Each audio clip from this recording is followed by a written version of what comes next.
À mes côtés, Serge Rousseau qui est bien connu quand même et qui est un gros défenseur de la Savoie. Est-ce que tu pourrais te présenter un petit peu, Serge, s'il te plaît? J'ai 64 ans, Oui. je ne suis pas tout jeune. Ça fait depuis 1985 que je connais un peu le dossier de la Savoie. Je ne m'y étais pas intéressé au début puisque je ne sais pas ce qu'on m'avait donné dans les mains. Et puis dans les années 2000, j'ai compris ce que j'avais dans les mains, et puis j'ai cherché, j'ai fait pas mal de recherches, trouvé des documents. Ces documents m'ont amené une analyse, on va dire, liée à l'histoire, mais juridique, très très juridique, sur une période, on va dire, très courte par rapport à l'histoire de la Savoie. Justement, alors cette question, ce déclic sur le juridique, c'est quoi qui a poussé à lever un peu cette question ou ce silence, on dira? C'est un document qui m'a été donné en août 85 par un général des armées françaises à la retraite, que j'ai rencontré par hasard, et il m'a fait suivre un document, parce qu'on a parlé un petit peu de la Savoie, et je ne connaissais pas l'intérêt de la Savoie à l'époque, ou l'histoire. Hein. Pour moi, je vivais en France, hein, voilà, tout simplement, quoi. Et puis il m'a dit, je t'enverrai un document et tu verras, un jour tu comprendras. Tout simplement, c'est une petite lettre d'approche qui m'a mis avec. Ça sa curiosité, là. Oui, et puis ça attisait la mienne surtout. Et puis j'ai dit, tiens, quand j'aurai le temps, je regarderai. Et puis j'ai passé, j'ai 64 ans, c'était en 85, nous sommes en 2024. Donc il m'a fallu une bonne vingtaine d'années pour bien trouver les informations. J'ai passé beaucoup de temps aux archives de Chambéry, sur Internet, à Turin. Et puis je me suis déplacé à l'ONU à Genève, à la CIJ à La Haye. Ah oui, donc tu as eu affaire quand même, tu t'es déplacé devant des organisations reconnues aujourd'hui dans le cadre du droit, et ça a si quelque part une certaine notoriété de ta parole. Oui, quand on est arrivé à La Haye, La Haye était fermée pour les fêtes de Noël, donc on n'a pas été reçu à La Haye même, on a été reçu par le commissariat de police du tribunal. Et donc on était 2 personnes, et on était reçus, on a expliqué ce qu'était la Savoie, ils ont mis un grand écran sur un mur, ils ont projeté la carte de France, puis ils ont retiré la Savoie en disant voilà, donc vous appartenez à ce territoire-là, puis c'est parti comme ça. Et puis par la suite, les mois, les années qui ont suivi, c'était 1 an après d'ailleurs, j'ai recontacté La Haye, et je leur ai posé la question si le peuple de Savoie avait une légitimité régalienne, on va dire un droit licite, pour faire remettre une étude sur Déjà une question un peu pertinente. Oui, qui dérangeait peut-être, mais savoir si le dossier de la Savoie pouvait être étudié par la CIJ. Je n'y connaissais pas grand-chose à l'époque. Hein. Et puis ils m'ont répondu par l'article 34, comme quoi je n'avais pas la légitimité pour le faire, et que il fallait que ce soit une personne qui soit descendante de l'acte, plus représentative de l'acte qui était signé donc, au moment de l'annexion en 1860, de la Réunion en fait. Donc je n'avais pas cette légitimité-là, donc ils m'ont donné un numéro de référence que j'ai définitivement à vie, et si je peux leur amener des éléments complémentaires, il faut que je leur traduise le courrier en néerlandais, en anglais, et donc dans la langue française, avec toutes les informations des pièces conséquentes, et à ce moment-là, ils réétudieraient le dossier, quoi, tout simplement. Alors on est dans une ambiance bien chaleureuse ce soir, à l'abri de la cheminée, je dirais, mais dans cette ambiance typiquement savoisienne, qu'est-ce que tu aurais à dire par exemple à ceux qui, parce qu'on en voit beaucoup, hein, les plaques d'immatriculation à la Croix-Blanche, beaucoup le mettent peut-être par attachement à une représentation ou un territoire, mais beaucoup ignorent ce qui se cache réellement derrière. Qu'est-ce que tu aurais à leur dire aujourd'hui? Oui, c'est vrai que les plaques d'immatriculation, aujourd'hui, on voit beaucoup plus de croix de Savoie. Sur les plaques, il y a 10 ans en arrière, on prenait un procès verbal très facilement pour ça, et il y a 20 ans en arrière, on n'en voyait pas du tout, parce que les gens avaient peur de la mettre. Mais les premiers qui l'ont mis, c'était sûrement les Bretons et les Corses, ils sont toujours là d'ailleurs. Mais c'est vrai que c'est le syndrome de l'identité un petit peu qui se répand par ces plaques d'immatriculation. Mais souvent...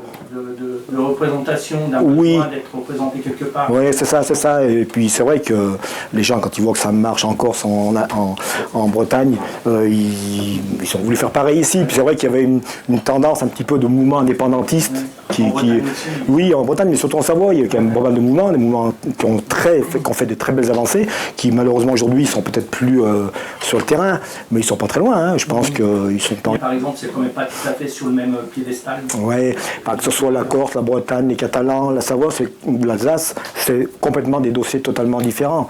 Ouais. Je ne connais pas l'histoire en détail de la Corse un petit peu, mais la Bretagne, c'est différent. L'Alsace, bah tiens, il y a un monsieur Jean-Luc Filzer qui connaît très bien le dossier de l'Alsace et qui pourrait en parler des heures aussi, parce que c'est un très gros dossier qui est aussi important que celui de la Savoie aujourd'hui. Je dis pas que la Bretagne ou la Corse c'est pas important, c'est très important, hein, attention, mais je ne les connais pas les dossiers, je ne peux pas m'avancer dessus. Quoi. C'est quand même un petit peu différent. Oui. En fait, qu'est-ce qui s'apparente pour qu'on puisse dire aujourd'hui, ou que certains disent aujourd'hui, nous sommes une nation, ou certains le disent, il y a quand même certains critères qui doivent rentrer dans ces champs pour qu'on puisse dire aujourd'hui qu'effectivement on est un peuple, il y a la langue, il y a plein de facteurs. Enfin, c'est un petit peu les tripes qui parlent. Quand on est natif d'un pays, ou le cœur, hein, c'est voilà, on se dégage et puis on dit on n'est pas, bah là beaucoup disent on n'est pas français, on est savoisien, on est indépendant, on est souverain. Bah, en fait, moi j'étais tombé là, dans cette soupe, là aussi, dans cette marmite. Hein. Je me suis trompé. Tu peux expliquer tes origines, elles ne sont pas nécessairement. Je suis né ici, mais toute ma famille est picarde. Ah, oui. Du côté de Jean-Jacques Rousseau là-haut. Ben, je suis Rousseau, mais je ne suis pas de la même famille. Hein. Je ne pense pas. On est d'accord, c'est très bien. Qu'est-ce que tu pourrais dire aujourd'hui comme message d'espoir aux Savoisiens qui attendent quelque chose? On sait que le monde, la géopolitique mondiale, on va vers un effondrement, enfin une situation qui risque d'être très compliquée. Il y a peut-être une lueur d'espoir aux États-Unis avec les élections, mais toutes les questions restent en suspens. Pour la Savoie, ça pourrait apporter quelque chose de positif? Ben, ça pourrait peut-être inciter les instances internationales, à condition qu'ils reçoivent, on va dire, une information ou un courrier conséquent d'une personne légitime qui les contacte et qui ouvre une enquête sur est-ce que la Savoie, depuis le temps que toutes les organisations le disent, que la Savoie n'est pas française, est-ce que les preuves ont été amenées aujourd'hui? Je ne pense pas. Quand on parle de souveraineté, de gouvernance, d'état de Savoie, j'ai fait l'erreur, hein, je le répète. Mais aujourd'hui, quand on a les informations qu'on a, la Savoie n'est pas un État, n'est pas un gouvernement et elle n'est pas souveraine. Ça risque de porter pas mal de désillusions sur ceux qui pensent qu'on serait souverain et qu'aujourd'hui la Savoie serait un pays. C'est quand même du brut de com, tout ça. Il faut vraiment partir en DIP, c'est-à-dire le droit international public. C'est-à-dire qu'il est imprescriptible. Et le délit qui a été commis à une certaine date, en l'occurrence, nous, c'est le 24 mars 1860, le traité d'annexion, il n'y a pas de prescription.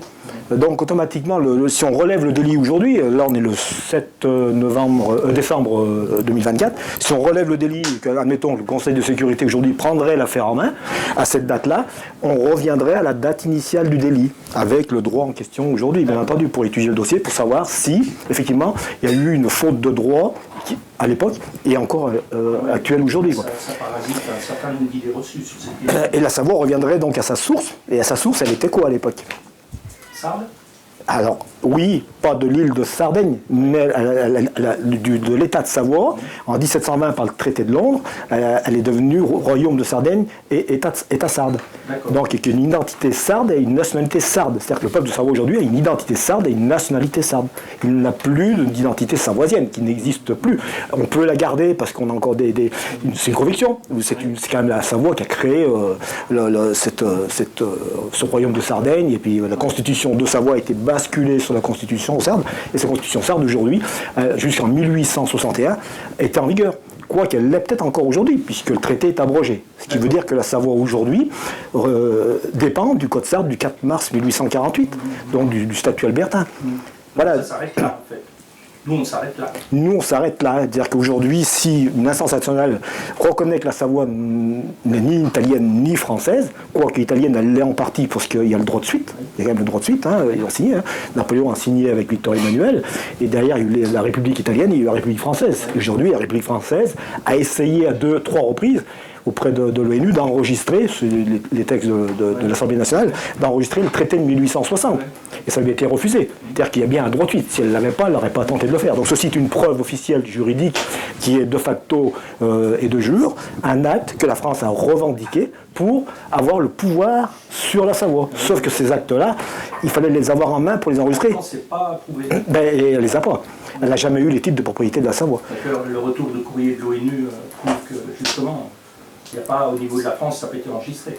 Oui, ça c'est en mars 2009 que j'ai eu l'information par la secrétaire du secrétariat de l'ONU, Madame Annabeth Rosenbrunn, qui m'avait confirmé qu'effectivement le traité de 1947, le traité de paix de la Seconde Guerre mondiale, a bien été enregistré, mais le traité de 1860 n'a jamais été enregistré. Ce qui voudrait dire aujourd'hui que depuis près de 80 ans, fin 1947, la France est totalement putative en termes d'autorité, administration, etc.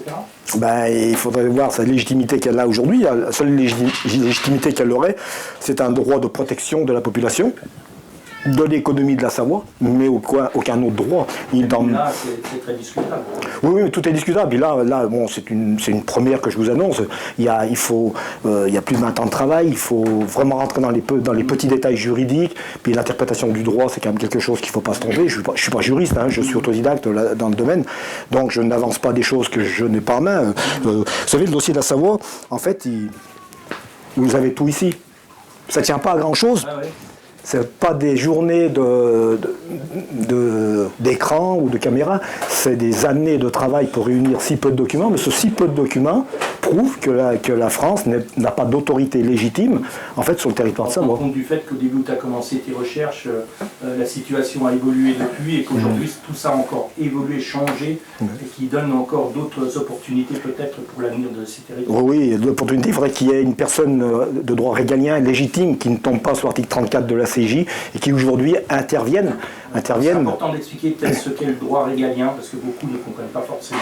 Le droit régalien, vous comme moi, on a ce droit régalien dans tout domaine, mais sauf que sur un traité, le droit régalien, c'est la personne ou un descendant qui a signé ce traité.